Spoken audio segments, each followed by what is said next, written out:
بسم الله الرحمن الرحيم. الله أكبر الله أكبر الله أكبر لا إله إلا الله الله أكبر الله أكبر ولله الحمد. الحمد لله الواحد الديان الذي هدانا للإيمان وأتم علينا عشر رمضان، وأشهد أن لا إله إلا الله وحده لا شريك له الذي شرع لعباده من الأعياد ما تجلو بها الأحزان، وأشهد أن محمدا عبده ورسوله خير من تقرب إلى ربه بصدق وإخلاص وإتقان صلى الله عليه وسلم. ما تصل الخلائق لربها المنان على آله وصحبه أئمة الهدى والإحسان، وعلى التابعين لهم إلى ربه إلى يوم تشرب فيه الولدان.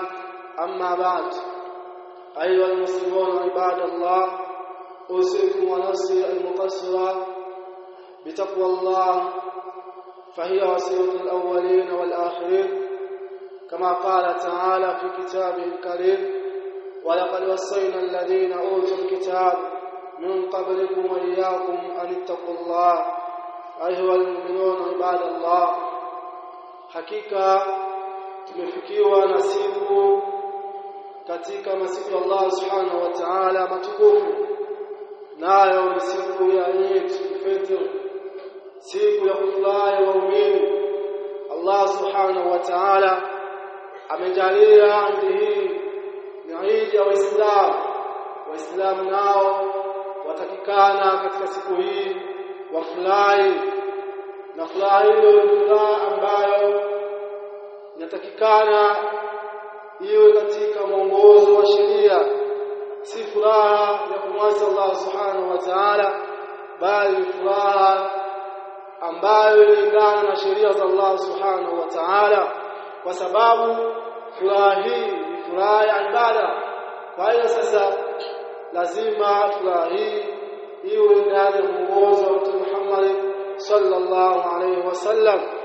Hivyo basi siku ya leo ni siku ya Waislamu duniani kote kufurahia kwa neema hii Allah subhanahu wa ta'ala aliyowanemesha, na vile vile wanafurahia kwa kumaliza ibada ya saumu.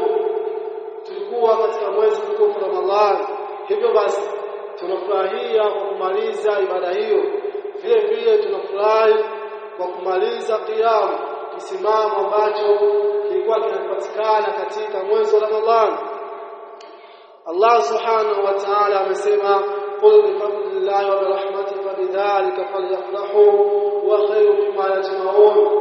Hivyo basi tambua ewe Muislamu, hii ni furaha ambayo inatakikana kila Muislamu awe nayo siku ya leo.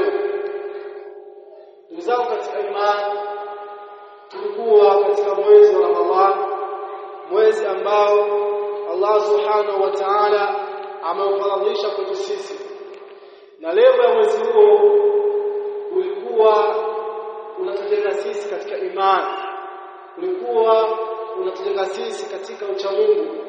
Bimaana sasa sisi tulikuwa katika madrasa, tulikuwa katika chuo cha kutufanya sisi tuwe wacha Mungu. Hivyo basi yule ambaye amefunga Ramadhani kwa imani na hisaba, basi mtu huyu atarajie malipo kwa Allah subhanahu wa ta'ala, na atarajie msamaha kutoka kwa Allah subhanahu wa ta'ala.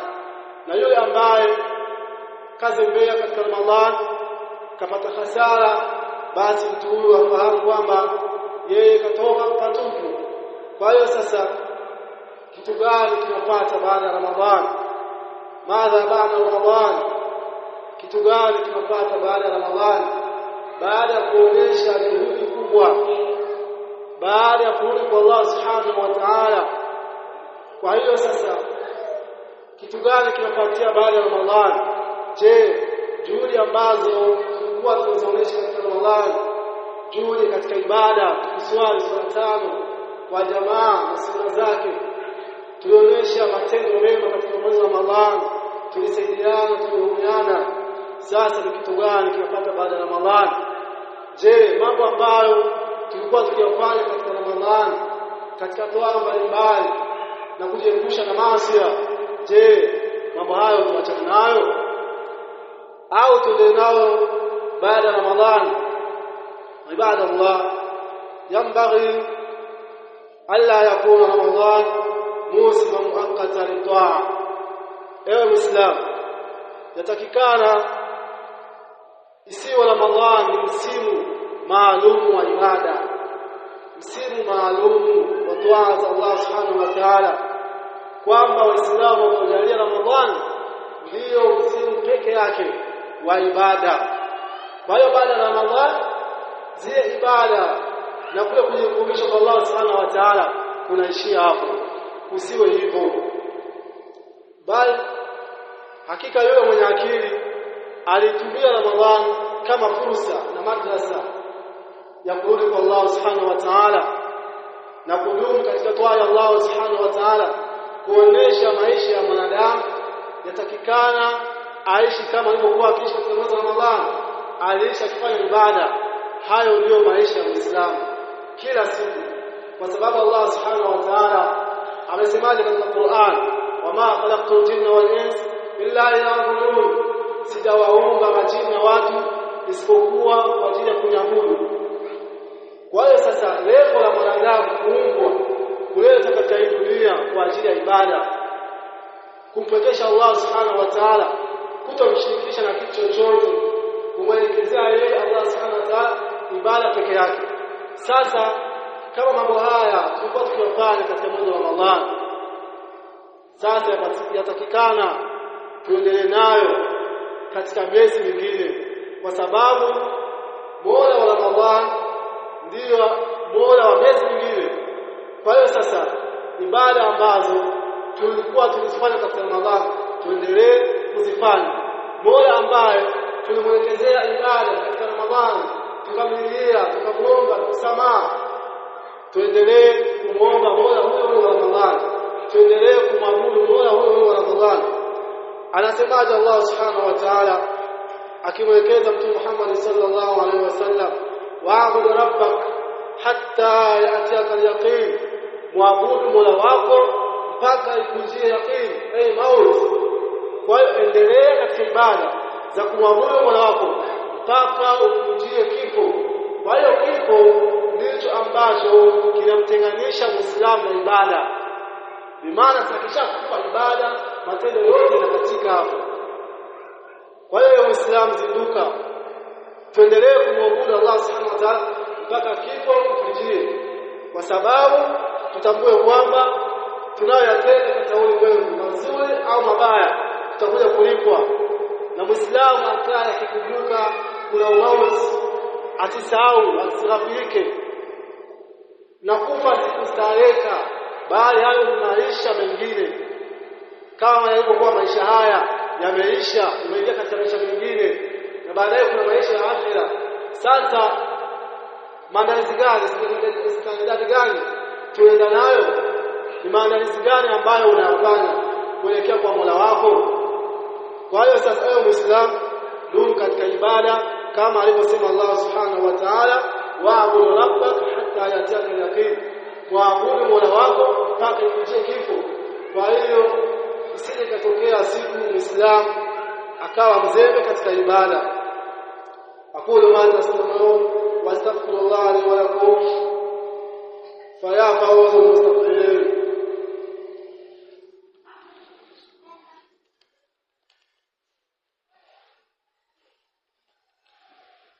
Allahu akbar, Allahu akbar, Allahu akbar, la ilaha illa Allah, Allahu akbar, Allahu akbar, walillahi alhamdu. Amma ba'd, ayuha almuslimun, alhamdulillah wahdahu wassalatu wassalam ala man la nabiyya ba'da. Amma ba'd, ndugu zangu katika imani, tunaendelea kuhusiana katika siku hii ya furaha, siku ambayo imechaguliwa kwa sisi Waislamu, na sisi tusiwe wanyonge tukahuzunika katika haya maisha kwamba tunaishi bila furaha, tukiwaona wenzetu, wanadamu wenzetu nao wana misimu yao ya kufurahi.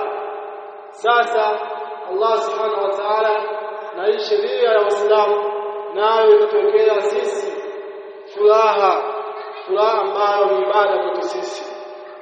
Hivyo basi Muislamu, nachokuhusia usiache swala tano na sunna zake. Tumeonekana katika mwezi wa Ramadhani tukiswali, isije katokea kwa Muislamu baada ya Ramadhani akawa haswali akaziacha swala tano, akaona kwamba basi mwezi wa ibada umeisha, mwezi wa kurudi kwa Allah umeisha, akarudi nyuma, hali ya kuwa alikuwa ashajengeka, ashaona kwamba haya ndio maisha natakikana niishi mimi Muislamu, niishi kwa sala tano. Sasa ikaisha Ramadhani akawa ni mwenye kuziacha hizo sala tano. Hebu sikiliza maneno ya Mtume Muhammad sallallahu alaihi wasallam, namna ambavyo amemsema mwenye kuacha swala: innal ahada alladhi bainana wa bainahu as-salat faman tarakaha faqad kafara. Hakika ahadi ambayo, mkataba ambao tuko nao sisi Waislamu na makufar ni swala. Tofauti yetu na makufar na munafiqun ni swala. Swala tano ambazo zimefaradhishwa, faman tarakaha faqad kafara, yule ambaye atakayeziacha hizo swala tano anakuwa amekufuru. Subhanallah. Ewe Muislamu, jambo la swala ni swala adhimu jidda, ni jambo kubwa. Yule mwenye kuacha swala tano amekufuru. Sasa na sisi tunaambiwa tuogope ukafiri, tufe hali ya kuwa ni Waislamu, wala tamutunna illa wa antum muslimun. Sasa wewe unayeacha swala, fahamu ya kwamba wewe unaingia katika kufuru. Sasa ewe Muislamu, zinduka ili usiingie katika ukafiri. Si kusema tu kama mimi ni kafiri, hapana. Kuacha swala kwa hadithi ya Mtume Muhammad sallallahu alaihi wasallam inaonyesha mtu huyo anakuwa kafiri. Na tunajua mafikio ya makafiri ni wapi? Ni motoni milele. Sasa ewe Muislamu, unakubali mafikio yako yawe motoni? Na umejiandaaje kuhimili huo moto wa Allah subhanahu wa ta'ala? Kama moto wa dunia huwezi kuhimili, huwezi kuvumilia, sasa umejiandikishaje na kuvumilia moto wa akhera, moto ambao ni zaidi ya huo duniani? Sasa hiyo tukane na moto wa Allah subhanahu wa ta'ala, kwa sababu moto unaandaliwa na makufaru mushrikun. Lazimiana na swala tano. Mwanaume swali swala tano, tena kwa jamaa msikitini. Usiswali kwa muda unaotaka wewe, au kaamua wewe swali nyumbani, msikiti upo. Allah subhanahu wa ta'ala katulemesha katika maeneo haya, tuko na msikiti huu, basi lazimiana na swala tano msikitini. Tumeona hukumu ya yule mwenye kuacha swala haswali. Sasa kuna wale ambao wanaswali kwa muda wao wanaotaka. Anasemaje Allah subhanahu wa ta'ala? Amesema fawailul lilmusallin, adhabu kali kwa wale wenye kuswali. Hao wanaswali lakini wana adhabu kali. Alladhina hum an salatihim sahun, wale ambao katika swala zao sahun, wanazembea. Qala Sa'diyu ay mudhayyun laha, wanazipoteza hizo swala. Tarikuna waqtiha, wanaacha kuziswali kwa wakati wake. Imana hizi swala zimewekewa wakati maalum, swala tano. Sasa huyu Muislamu wanazipoteza swala hizo, hazitimii swala tano. Akiswali dhuhuri anaonekani, akiswali magharibi, isha haonekani, alfajr haonekani. Kwa hiyo sasa swala wanazipoteza na wanazitoa katika wakati wake ambao umepangiwa. Hizi swala tano tufahamu kwamba ni katika nguzo za Uislamu. Nguzo za Uislamu ni tano. Moja wapo ni swala, kusababisha swala tano. Sasa inakuwaje wewe Muislamu hauswali, unazipoteza swala? hazitimizi swala tano, na hizo swala zenyewe unasoma kwa wakati wake, unaswali muda ambao unataka wewe. Kwani hizo swala wewe ndio umeswalisha? Haukogopi ambaye ameswalisha hizo swala? Kwa nini tumwadhimisha Allah subhanahu wa ta'ala, tukamtukuza? Kwa sababu yeye ndiye ametokea hizo swala. Aya subhanallah, ibadallah, wale ndugu katika imani, tuzinduke kwa swala hili. Swala tano kwa Muislamu, nguzo za Uislamu.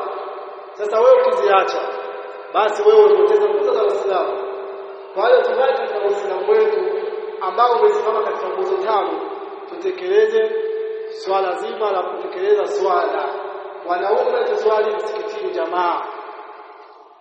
Haina udhuru, hakuna ruhusa ya wanaume kuswali nyumbani bila dharura ya kisheria. Swali msikitini. Na vile wanawake waswali majumbani nao kwa wakati wao. Wakumbusheni wanawake waswali. Mzangu katika imani, tudumu katika matendo mema. Mwezi wa Ramadhani tulionekana tukifanya matendo mema. Turudi kwa Allah subhanahu wa ta'ala, tulionekana wacha Mungu. Sasa tuendelee na kudumu katika kufanya matendo mema, kusaidiana, kutoa sadaka, kuunda udugu, yote katika matendo mema tuendelee kuyafanya, kwa sababu katika ibada tunajikumbusha Allah subhanahu wa ta'ala. Na tumeona katika aya tutakikana tuishi katika kumwabudu Allah subhanahu wa ta'ala. Hayo ndio maisha yetu ya kila siku. Allah subhanahu wa ta'ala amesema katika kuelekeza wanawake, akimwambia Mtume Muhammad sallallahu alaihi wasallam, ya ayuhan nabiy qul li azwajika wa banatika wa nisa'il mu'minin yudnina 'alayhinna min jalabibihinna dhalika adna alla yurafna fala yu'dhin wa kana Allahu ghafurur rahima. Amesema Allah subhanahu wa ta'ala akimwambia mtume wake Muhammad sallallahu alaihi wasallam, ewe mtume, waambie wake zako wa banatik na mabinti zako, wa nisa'il mu'minin na wanawake wa kiumini, wajifunike na mavazi juu yao ya kisheria, wajifunike juu yao na jalabibi na hijabu za kisheria. Dhalika adna ayurafna fala yu'dhin. Jambo hilo lipo karibu sana kutambulika hao wanawake wa Kiislamu. Ikiwa wanawake wa Kiislamu wakalazimiana na mavazi ya kisheria, jambo hilo ni karibu sana kufahamika, wasiuziwe. Kwa hiyo sasa hii khitabu ya Mtume Muhammad sallallahu alaihi wasallam ni khitabu ambayo inawaelea wanawake wote wa Kiislamu kwamba walazimiane na sheria katika mavazi.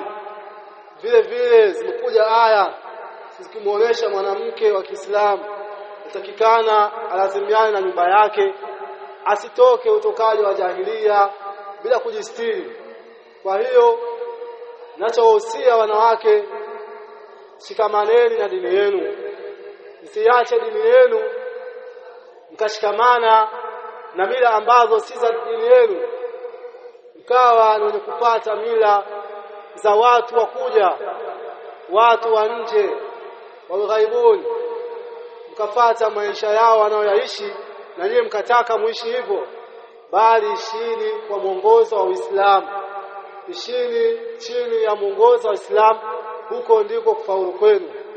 Kwa ndugu zangu katika imani, hii ni siku ya furaha, na tujalie furaha hii ni katika toa ya Allah subhanahu wa ta'ala.